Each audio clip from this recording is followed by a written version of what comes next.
Você está assistindo à primeira edição do CDPI Moving. Este é o canal de conteúdo em vídeo do CDPI Pharma, Centro de Desenvolvimento Profissional Industrial, que é um instituto de cursos de especialização e pós-graduação para o profissional da indústria química e farmacêutica. Neste vídeo você descobrirá tudo que envolve o controle de nitrosaminas em medicamentos, mas principalmente, e até mesmo para facilitar o entendimento de todos, é fundamental explicar o que são essas nitrosaminas. Então, vamos lá. Nitrosaminas são uma família de carcinogênicos. Elas são formadas pela reação de aminas secundárias e terciárias, amidas, carbamatos e derivados de ureia com nitrito ou outro agente nitrogenado com o nitrogênio no estado +3. E, afinal, qual é o problema com as nitrosaminas? Pois bem, há evidências de que esses compostos causam câncer em diversas espécies de animais e provavelmente para os humanos. A exposição a essas nitrosaminas pode ocorrer por ingestão de compostos já formados ou de substâncias precursoras, que podem ser convertidas em nitrosaminas no organismo humano. Por isso, foi amplamente divulgado pela imprensa o recolhimento de medicamentos muito utilizados em todo o mundo, que mostraram a presença de impurezas com potencial para causar câncer, o que gerou insegurança aos profissionais de saúde e, claro, aos usuários de medicamentos. As nitrosaminas são impurezas com alto poder genotóxico. Não necessariamente todas são genotóxicas. Porém, quando você tem esse achado dentro de medicamentos ou de classes de produtos, normalmente alertas globais são manifestados com o propósito de se evitar um problema de saúde pública, e uma investigação deve ser realizada.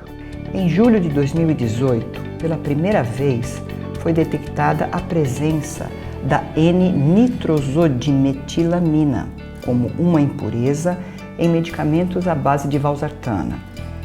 Este é um antihipertensivo do grupo dos bloqueadores dos receptores de angiotensina 2, também conhecidos como sartanas. Naquela época, os especialistas acreditaram que essas impurezas eram características desse tipo de medicamento. Contudo, mais tarde, foram detectadas nitrosaminas em medicamentos antidiabéticos e naqueles empregados no tratamento de gastrites e úlceras gástricas. Foi a partir desse momento que a comunidade internacional compreendeu que se tratava de um problema sério. As nitrosaminas são provenientes de reações químicas, dependendo da rota de síntese da obtenção do insumo farmacêutico ativo, que pode formar esse tipo de impurezas. Com uma investigação mais aprofundada, os cientistas entenderam que as nitrosaminas não eram oriundas apenas da rota de síntese dos insumos farmacêuticos ativos. Se tratava de um problema mais complexo. Produtos de degradação, interação com material de embalagem, interação com recipientes, produtos de limpeza utilizados na validação são agentes causadores ou potenciais formadores de nitrosaminas para os medicamentos. Frente a essa movimentação mundial, o Conselho Federal de Farmácia divulgou, em fevereiro de 2020, uma nota técnica sobre a presença das nitrosaminas em medicamentos. A Anvisa e os órgãos equivalentes de outros países também se manifestaram para garantir que os medicamentos comercializados fossem seguros e eficazes, e também para evitar que apresentassem impurezas tóxicas, como as próprias nitrosaminas. Um bom exemplo foi a descoberta de nitrosaminas nas sartanas, que ocorreu em 2018. Na época, as autoridades sanitárias da União Europeia, dos Estados Unidos, do Canadá e do Brasil estabeleceram prazos para que os fabricantes de medicamentos de origem sintética analisassem seus produtos e processos de fabricação. Com isso, eles deveriam avaliar o risco teórico de formação de nitrosaminas ou da contaminação por essa substância. Assim, quando necessário, os processos de fabricação deveriam ser modificados para reduzir o máximo possível a presença de impurezas. As agências internacionais soltaram um alerta e uma obrigação para que as indústrias farmacêuticas fizessem uma varredura no seu portfólio a fim de encontrar possíveis formações de nitrosaminas. Esse conhecimento veio após o entendimento de que não só classes de produtos específicos poderiam formar nitrosaminas, mas diversos outros, baseados nas suas reações, suas especificidades, poderiam também formar essa classe de impureza. Aqui no Brasil, as entidades propuseram para a Anvisa alguns prazos para que essa avaliação seja feita, que dependem da categoria de priorização de cada produto. Então, os produtos que têm uma dose máxima diária maior e uma duração de tratamento mais longa têm que ser avaliados primeiro, porque eles representam uma exposição maior para o paciente. Mas por conta da pandemia, na Europa esses prazos foram prorrogados e no Brasil também. Apesar dos efeitos da pandemia, as indústrias farmacêuticas deveriam desenhar uma estratégia para a verificação do seu portfólio como um todo. Essa ação visa evitar que produtos com potencial risco de formação de nitrosaminas acessem o mercado e sejam consumidos pela população, evitando um risco à saúde pública. Muitas empresas já estão se antecipando nessa verificação, principalmente aquelas que têm um portfólio gigantesco. Essas indústrias estão seguindo as normas da EMA, que requerem uma análise das nitrosaminas em 3 etapas. A etapa 1 é a parte mais importante da avaliação de risco.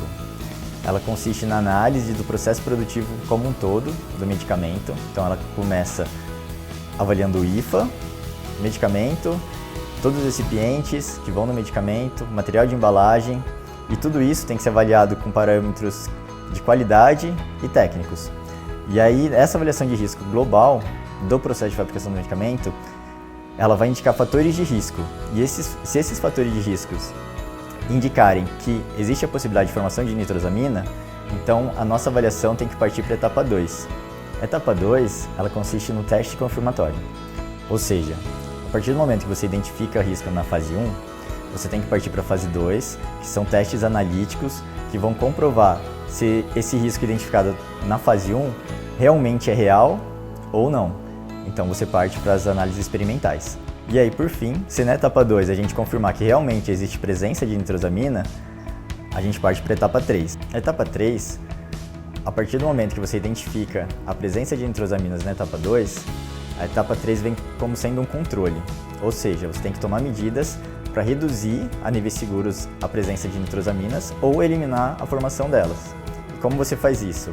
Existe a possibilidade de você, por exemplo, trocar um recipiente, caso a fonte de contaminação seja um recipiente, ou fazer uma alteração de processo do seu IFA, alteração de processo do seu medicamento, e tudo isso vai levar a medidas que vão conferir segurança ao medicamento. Durante a avaliação de risco de nitrosaminas, a parte mais importante é o time que vai realizar essa análise. Então é muito importante a formação de uma equipe multidisciplinar, formada por toxicologistas, químicos orgânicos, químicos analíticos, porque o principal é você saber identificar da onde vêm as nitrosaminas e como elas podem ser mitigadas durante o processo, como esses níveis podem ser mitigados ou reduzidos. Então a presença de um químico orgânico é extremamente importante, porque ele é capaz de identificar os fatores de risco durante o processo de fabricação, tanto do IFA quanto do medicamento, e ele é capaz também de olhar o processo e saber se mesmo com esses fatores existe o risco ou não da formação de nitrosaminas. Uma coisa que a gente tem que ter em mente é que os testes analíticos só vão ser feitos se a gente identificar algum risco teórico na avaliação inicial. Então, a gente vê que muitos fabricantes acabam partindo direto para os testes analíticos, quando na verdade nem existe a possibilidade de formar alguma nitrosamina. Então é muito importante a gente ter essa base científica, a gente entender de fato se existe a possibilidade primeiro de formar nitrosamina, qual que é essa nitrosamina, para então a gente saber o que a gente está buscando no teste analítico. E esse é um tema muito dinâmico, a gente tem que ficar estudando o tempo inteiro. Então existem artigos que são publicados constantemente, os guias internacionais são atualizados a todo momento. Então nunca é um ponto final. E na Anvisa tem um grupo de trabalho que está trabalhando na publicação de um guia que as empresas vão seguir aqui no Brasil. Esse guia está alinhado também com o EMA e principalmente com o ICHM7, que é o nosso guia principal quando a gente pensa em impurezas potencialmente mutagênicas em medicamentos. Para quem deseja se aprofundar na área, o CDPI Pharma oferece a pós-graduação de desenvolvimento analítico aplicado à indústria farmacêutica, sempre com aulas práticas e o conteúdo transmitido online, ao vivo. Essa pós-graduação capacita o profissional a desempenhar atividades relacionadas aos métodos de validação em análises instrumentais, aplicados às necessidades analíticas da indústria química e farmacêutica. Um de seus módulos aborda, inclusive, as impurezas farmacêuticas, os extraíveis, lixiviáveis e as nitrosaminas, além dos estudos de degradação forçada e pesquisa de impurezas e produtos de degradação. Conheça a programação completa no site do CDPI Pharma.